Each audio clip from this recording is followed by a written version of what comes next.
everybody, Coach Kyle here from Northern Lights Basketball Academy in Sudbury, Ontario.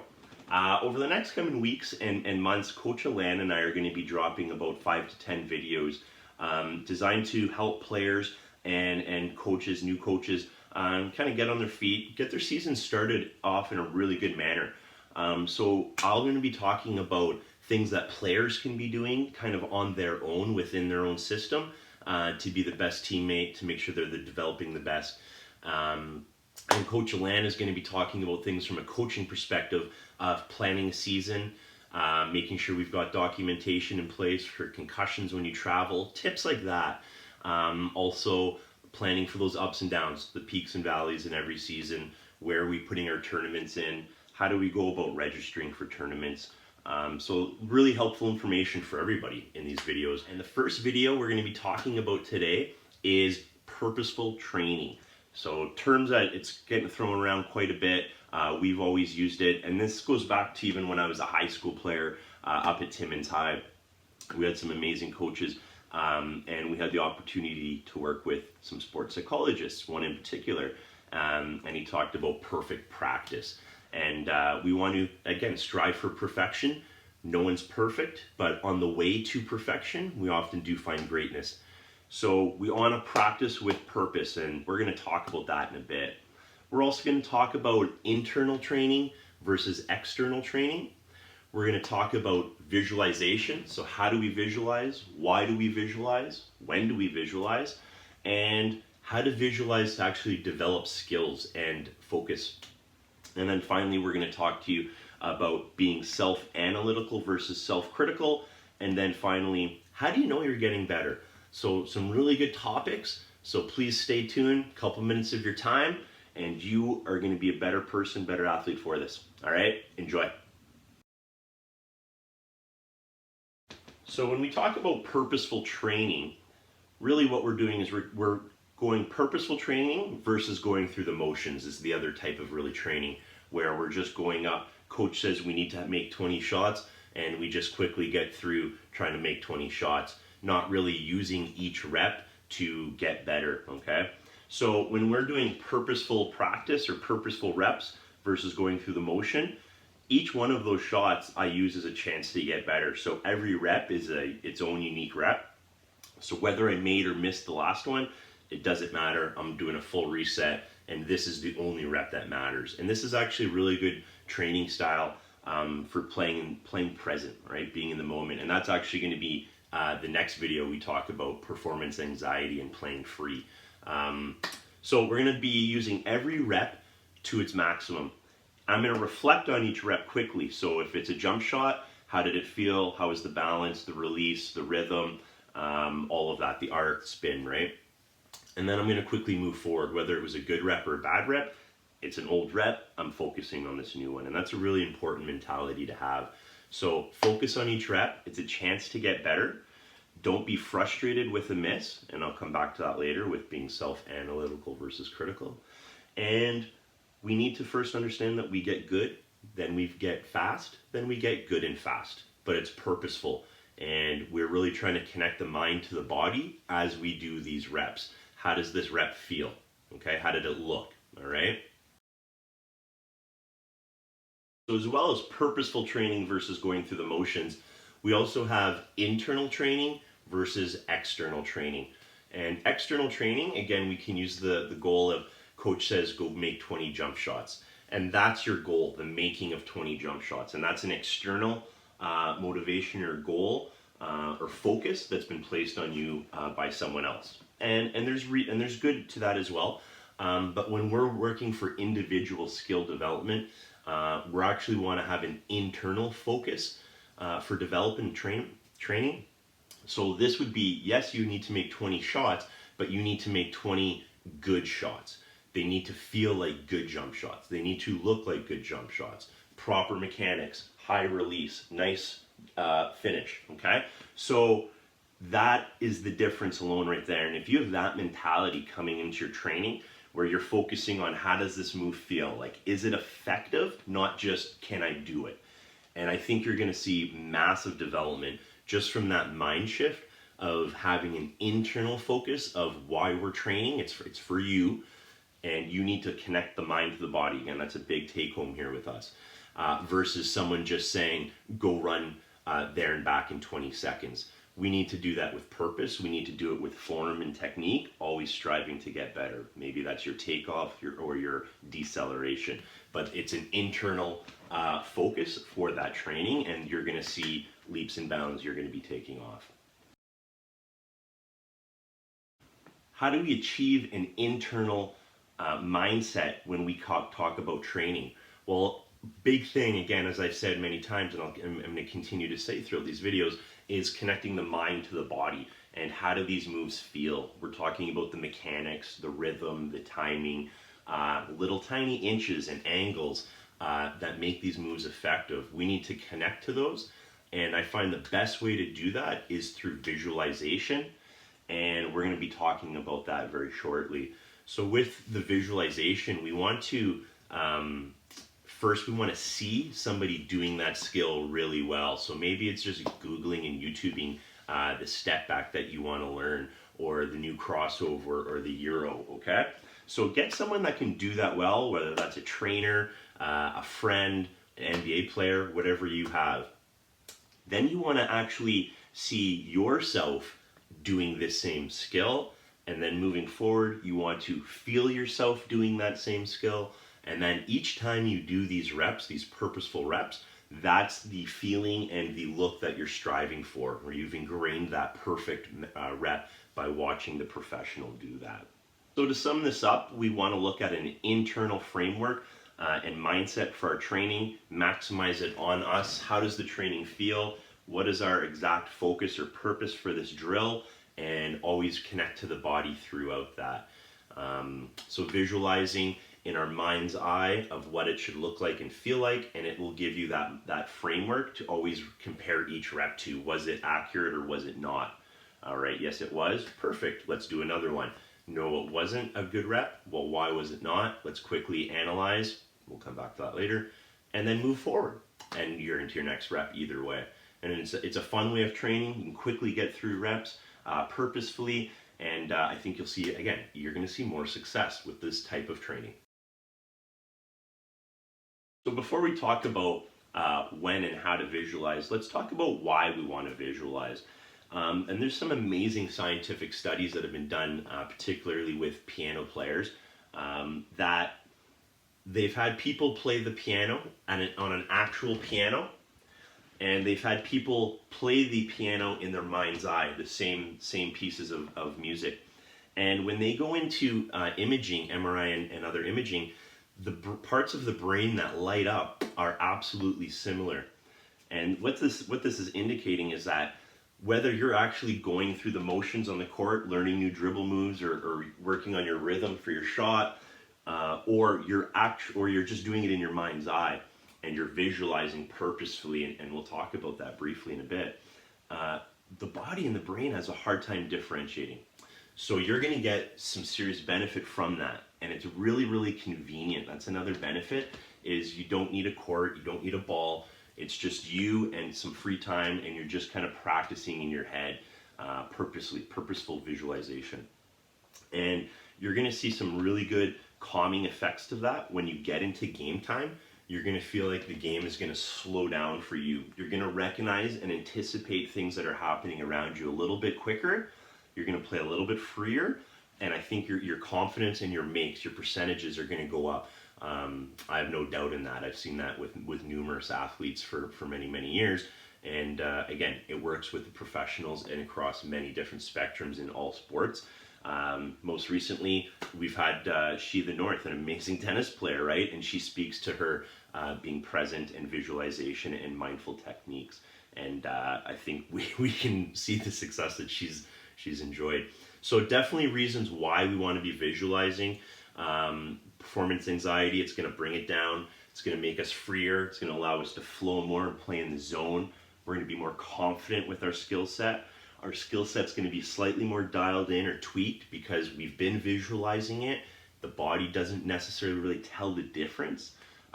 So really good reasons, and there's more, but I just wanted to highlight some of my favorite reasons why I like to use visualization quite a bit. So when do we want to use visualization? And really, there's no wrong time to be doing it. And as we get better with that skill, we can use it to calm ourselves down, or we can use it to turn ourselves up and get excited. So some of the times that we would be using visualization would be first thing in the morning upon waking up. What's up, buddy? And we want to focus on the day. What do we want to achieve for today? What's the skills? Use it to focus on what we just did yesterday. Visualize that, and you reaffirm the success you had yesterday. So mornings are great. Right before bed is another great time. So visualize the skills that you worked on that day. Again, it doesn't have to be basketball. For the focus of us, it will be. And in cars, when I was a kid, I used to always visualize when I was going somewhere with my parents. We had a lot of snow up here, right? And I was a snowboarder, and at the end of the snowbanks, they were like perfect jumps. So I would visualize that I was hitting these jumps, doing spins, flips, not that I ever could. But in my mind's eye, I was doing it. And that's another really good thing, reason that you're not limited to your actual current abilities when you're visualizing. You can do things that you're not able to in the real world, but you can eventually get there, hopefully, right, within reason. So another good reason why we visualize right there. Great times to be visualizing, though, for athletes prior to games. Okay, the night before, play the game in your head. The morning of, play the game in your head. On the way to the gym, play the game in your head. In the change room, headphones on if that's your thing, play the game in your head. At halftime, play the game in your head, you know? So there's always time to visualize, whether it's to excite us, to calm us down, to reaffirm what we're doing, to, again, remember the game plan. So as you get into higher levels, more focus on execution of game plan. So the visualization will tighten that game plan up for you, kind of put it in the back of your brain so that you don't have to focus on it during the game. So really good reasons why to visualize, when to visualize, and let's take a look at how we can start learning to visualize. You probably have to do more research, and you're gonna have to do a lot of practice, but we're going to give you some of the broad tips that I like to use. Okay, so we've talked about when we want to visualize, why we want to visualize. Let's talk about how to visualize. So we're going to do a quick warm-up visualization that you can do before any of your visualization sessions, or you can just do that as a method of getting stronger visualizations. And a way to do that is incorporating more senses. So not just the sight, you want to try and incorporate feel, hearing. You definitely want to try and incorporate scent, as that's the strongest sense that's linked to emotions and response. So try and incorporate scent. I, for one, have a gym when I was a youth growing up in. We called it the dungeon. It was the sea gym, and it had a really musty, sweaty smell. And to me, that was the smell of basketball growing up, and it was a great place. Lots of good memories there. So I try and incorporate that smell. And whenever I do get that gym smell, traveling province with teams and stuff, and you walk in and you get that whiff, it brings me back right away to playing as a kid on Saturdays and Sundays down in the sea gym. Excuse me. So very strong sense, and we want to try and incorporate them all into our visualization practices. We're going to start with the lemon practice, of the lemon drill, I like to call that. So we're going to close our eyes, okay, and we're going to visualize an all white or an all black room. You can use any color you want. I'm going to open my eyes for the sake of the video, but you can close yours. And it's an all white room or an all black room.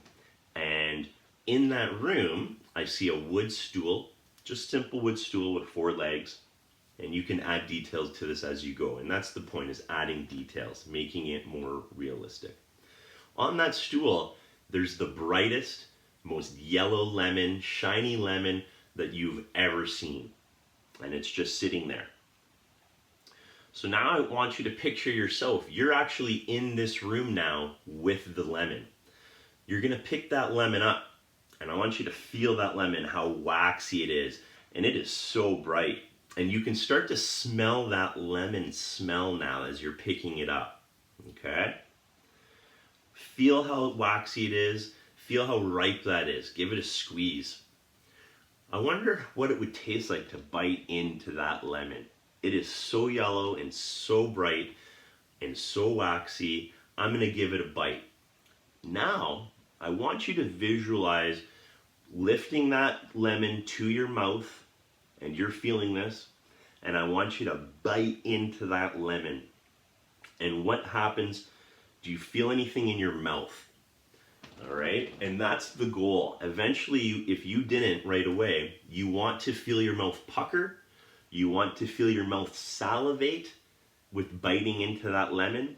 And eventually, as you do this practice more and more, making it more realistic, adding more details, your mouth will start watering, salivating at just the sight of that lemon. Okay, so it's a fun thing to try. And when we visualize to learn a skill, we apply a lot of the same techniques, and we're going to go through that right now for you. So how to apply visualization to learning a new skill. All right, so the main topic is, how do we use visualization to learn a skill or to improve upon a skill? And this has been used for decades by so many people in many, many walks of life, and definitely all varieties of sport.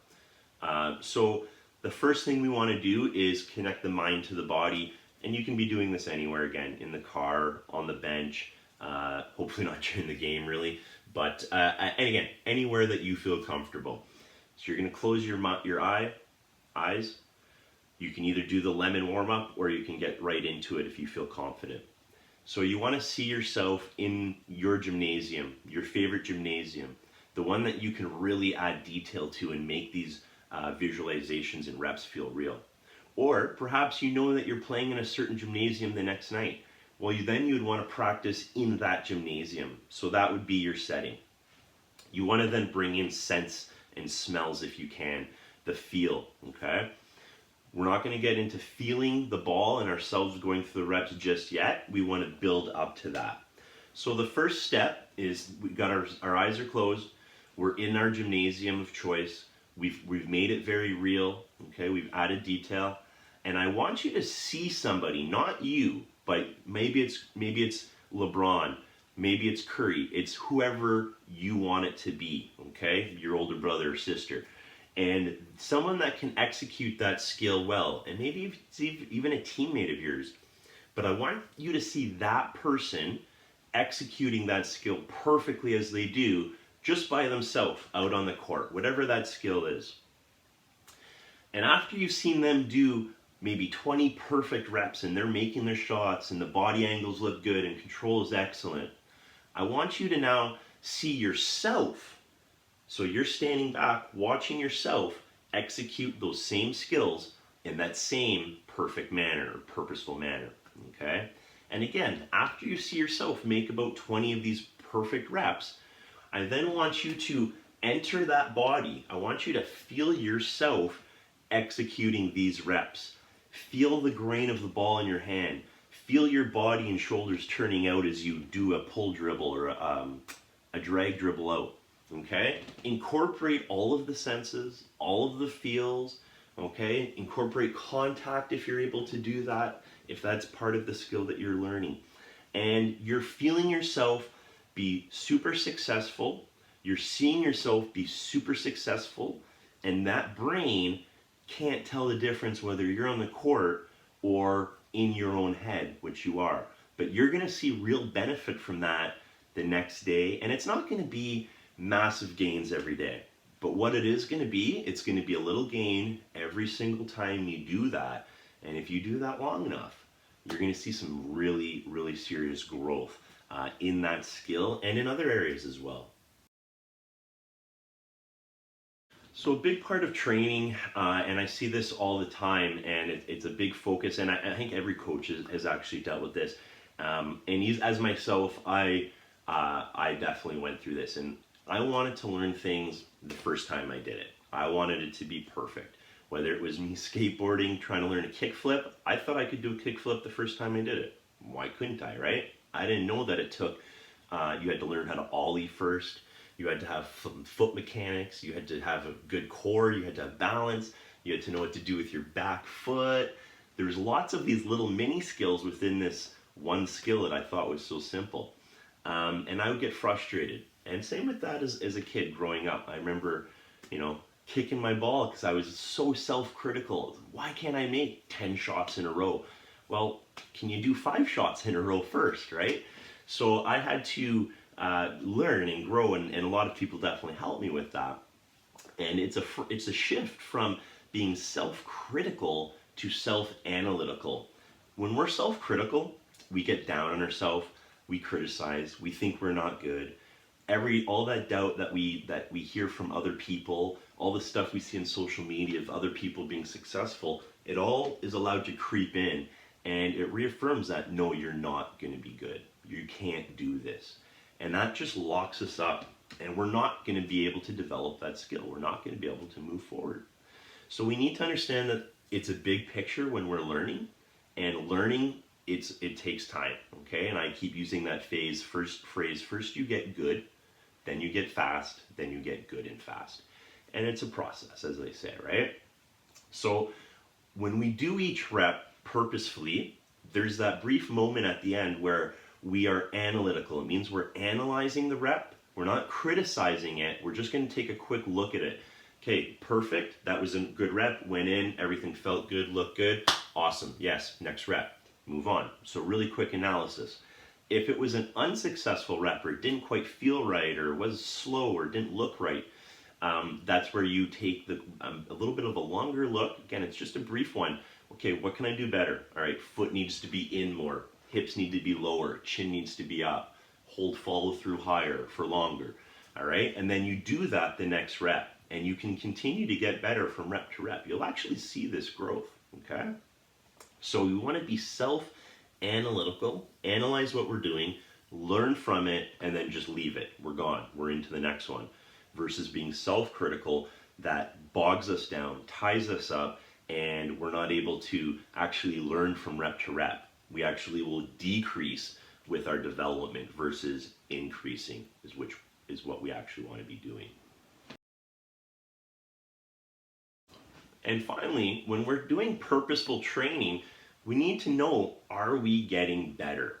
Okay? So we need to be reflecting on not only reps, but on drills, on sessions, on weeks, on months, on years of development. Okay? Always look back, and again, it's with the self-analytical lens, not critical. Know where we've been, know if we're hitting our goals, and we can continue to move forward. A lot of athletes really enjoy doing journaling. Okay, really quick notes on how that session went, how they felt, maybe notes on what they were eating that day, maybe their hits, 8 out of 10, 9 out of 10, things like that.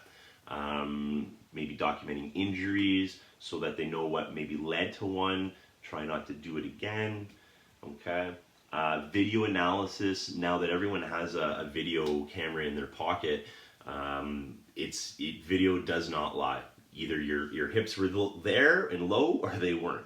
And there's lots of free apps. Hit me up and I can always suggest a couple. I've got about 4 or 5 I like to use, different purposes. And again, it gives you instant feedback. It doesn't lie, and you get some really good videos of you developing, which is really cool to show at the end of the process as well. So reflecting, journaling, video analysis, okay, really good. And then now we actually have some really cool software in partnership with Rep Performance, which is data tracking, and it's all mobile. So you get it, your parents get it, and it does, again, that doesn't lie. And again, you can actually chart your growth over time. So really cool stuff. But I think that's the key piece that a lot of athletes should be adding in, especially over the summers or their off seasons, whatever your sport is. And I think that is going to, again, take your growth and development to the next level. So I hope you enjoyed this video. We talked about some really, really cool concepts for purposeful training. And again, this is just for you. You can bring this to any team, anything that you're doing. This is just for your little portion of development to make sure that you're on track, you're maximizing your growth, and you're getting outside that comfort zone And you can do that comfortably, as oxymoron as that is, in your own head with visualization. And I think you can expand that comfort zone on the real court with this practice. And I just want to share these with you. If you have any questions, or if you think that these are beneficial topics and tips, please like right below. We want to double tap right here, and we want to be sharing and commenting. That would be great. We want to try and grow this community even more. Let's share tips that maybe you have. If you're a coach out there, please share with me what you're doing with your athletes before games for preparation mentally. And if you're an athlete, a high-level athlete, if you're visualizing, tell me, how are you visualizing? Do you have any tips for me? I'd love to learn from you. So thanks again.